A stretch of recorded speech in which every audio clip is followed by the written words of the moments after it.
What's up, guys, and welcome to episode 4 of the Williams career mode here. The progression is absolutely incredible so far, as we get some manufacture complete work on the rear wing there and upgrade to the scouting department. And even we've been getting a lot of these staff upgrades, which is absolutely brilliant for us. But here we are, looking at this design center fire, which means we have to shut down for 10 days.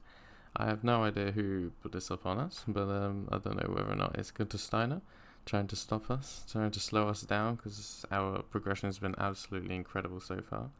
But we got a shutdown for 10 days, which is absolutely fine. And then we get a regulation vote here. Whether or not to choose, whether or not we want to focus on high-speed downforce changes or low-speed downforce changes. This actually took me a while to really think about, but I ended up going for the low-speed downforce changes. So yeah, we voted for the low-speed downforce changes and absolutely smashed it. We got what we wanted, and that is absolutely beautiful. That means we can research into the car for next season. But here we are, after suggestions from you guys, we ended up started scouting Théo Pourchaire, and I actually wanted to have a look at Frederick Vesti there as a possible reserve driver. But we got some side pods which we can't really implement yet because we need to manufacture them. But here we are into Q1, and a beautiful first lap, P11 so far for Alex Albon, and then P15 for Logan Sargent. 2.1 seconds off the pace is Logan Sargent, and 1.5 seconds is Alex Albon. Coming to the last run of Q1, Alex Albon improves by 5 tenths, and then Logan Sargent improves by a second. Just completely out of nowhere. P9 and P11 for Q1, which is absolutely incredible. Here we are for Q2. P13 and P14, not great starts for Q2, the first Q2 run. But if you look at the bottom left there, everyone's made their runs and second runs for the Ferraris. Alex Albon's currently on a purple Sector 1. How on earth is he pulling that off? I am absolutely mind blown, but it's a personal best for Logan Sargent first sector, a personal best for middle sector for Alex Albon. Not a personal best for Logan Sargent though through that middle sector. Can he improve? Can we get both cars possibly into Q3? Alex Albon crosses the line, goes P9, and Logan Sargent unfortunately gets P12 with 1.2 seconds off the pace. Needs at least 3 taps there to try and get into Q3. But here we are with Alex Albon once again with a purple Sector 1. I don't know what he's doing in that Sector 1, but he's absolutely smashing it right now. But 1.7 seconds off the pace turns into 8 tenths off the pace. I am still unsure as to why they just increased that pace by so much now, but here we are. But P8 for Alex Albon. Russell behind us, Gasly behind us. But as we sim through a little bit there, Russell does end up getting us. But here we are, with the first sprint of the new season, Alex Albon and Logan Sargent both starting on the softs, as expected. But here we come to 5 red lights.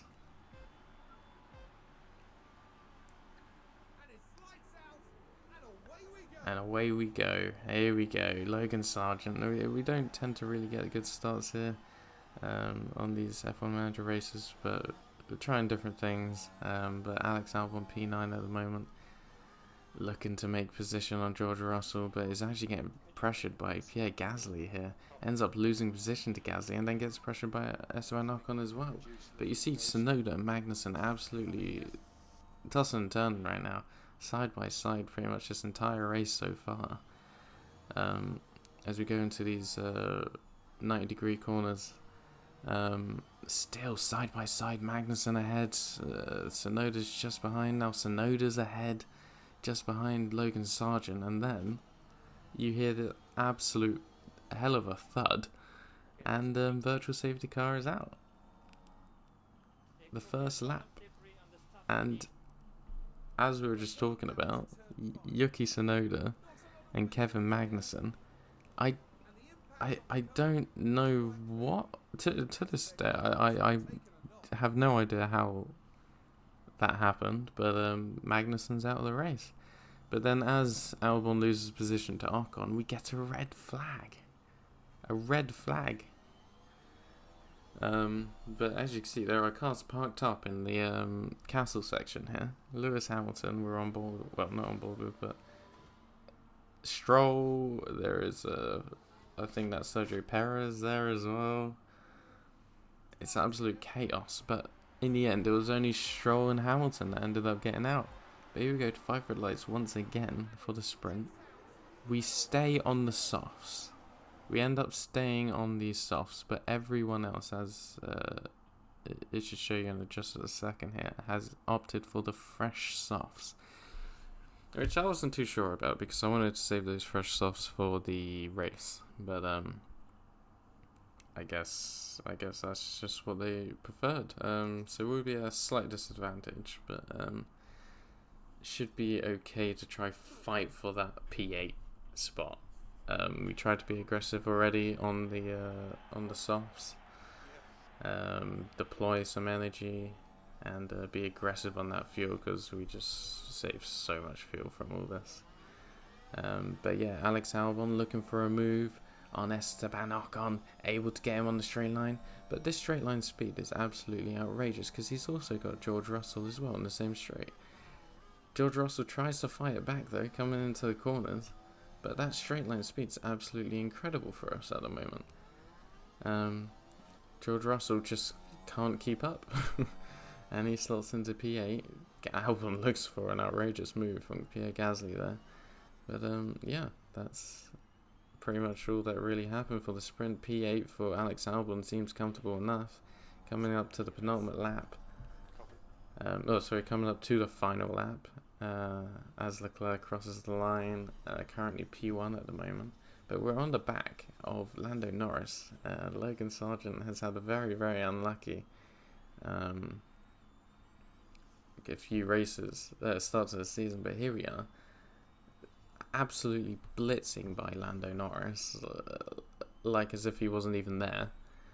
And we comfortably get past him, but it's now just about defending against him. Remember, we've only got 15% battery as well, coming up to, the massive streak at the end of the lap. But yeah, Lando Norris right on our tail. It won't get us any points, but it's track position for the race, which is what we're really, really trying hard to get. P8 and P9 would be absolutely fantastic for us. Trying to get both Williams into the top 10 for the sprint alone is not something I would have thought of. But here we are, 0% battery now as Leclerc wins the sprint. Lando Norris gaining, but it's just so slow. It's not going to be quick enough. He pulls out to the side. He has the DRS open, but it's not quick enough.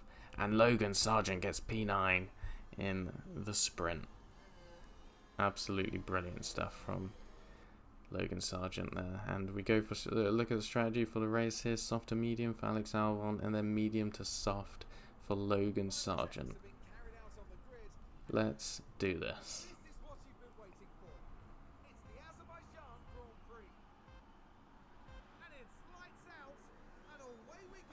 And off we go here.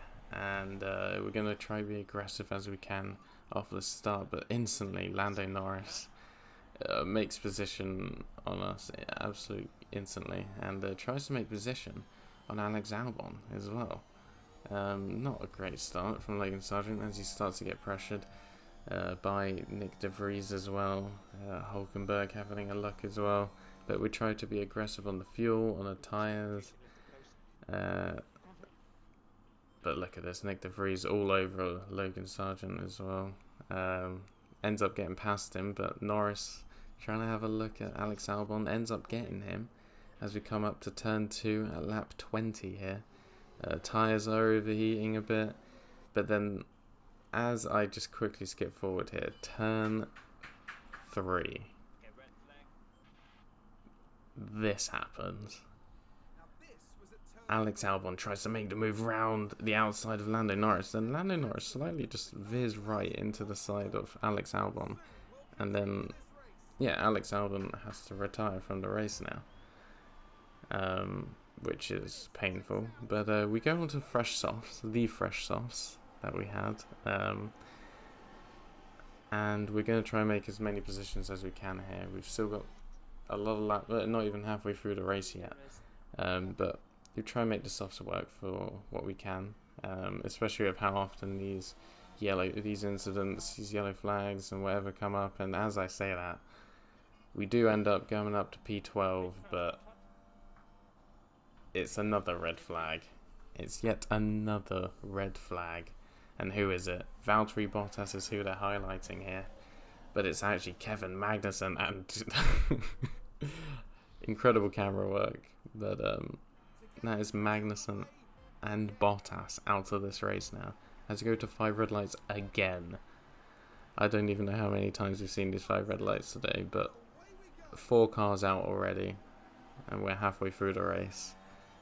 It's absolutely mind-blowing, but we decided to hop on some fresh mediums to guarantee that we'll make it to the end of the race here. And how long did that take? How long did that take? 2 corners. 2 corners is all it took before we got a safety car, as George Russell then lets us pass as well. And we're up into P9, and it's Lance Stroll that's out of the race. And I think that'll be George Russell also out of the race. As we come into turn 2 here, Lance Stroll on the outside, and I guess Lance Stroll just steered into Russell. What can I say? And DRS obviously disabled. P9 safety car. And we're having a look here. Virtual safety car is out, and as it comes out, we're trying to just make sure that we have we conserve, we get our tyre temperatures down. We don't want to save fuel because plus 8.3 kilos is more than enough, and then we're going to harvest the battery here. But Hulkenberg, who was currently P11 at the time, decides to absolutely lose his rears and then just drift off into turn 1. And now he's out as well. There are currently 7 cars out. 7. And then we make the move on Pierre Gasly for P8. But we're going up to the final lap now. You got Pierre Gasly and Lando Norris right behind us, but look at the battery. We fought better from the sprint, and we actually made sure we had nearly a full tank of battery. But tyres are absolutely being rinsed right now, 117 degrees. Fuel should be absolutely fine, because that just didn't seem to ever want to go down the entire race. But here we are, 7 tenths, 9 tenths now. Can we get out of the DRS for the main straight here? Lando Norris trying to fight Pierre Gasly, trying to help us out, it seems.